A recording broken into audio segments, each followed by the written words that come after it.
So yun guys, ito yung kanyang piso wifi oh. Smooth na. So powered by Easy Wi-Fi, boss. Boss Easy, beke naman. Okay na.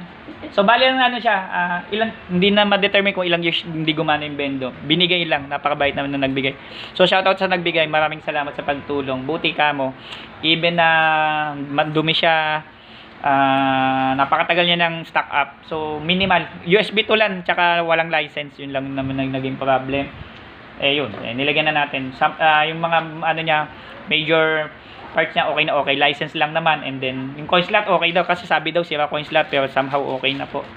O okay na okay yung kanyang performance. So okay pa. Antenna okay. Yung LAN cable pala yun, may mga kagat. Even USB tulan niya nangat-ngat. Pero ito okay na okay na. So kita-kita po tayo mamaya sa Kawit. Okay, nandiyan po ako. And then mamaya Maragondon. So sa may Garita A, kay Nanay Bilma. And kay Ma'am Jasmine. Check ko po kung kaya may sisingit yung sunod natin. Tsaka shoutout sa tawag ng tawag sa akin, Sir Jerwin, ano? Orotero ng Salcedo Noveleta. So, masolve mo sana yung problema mo. Tawag ka ng tawag. Hindi, okay lang. Magkikita din tayo doon ng tropa. Ma'am, maraming salamat po. PC mo gawa mo. Don't forget to subscribe.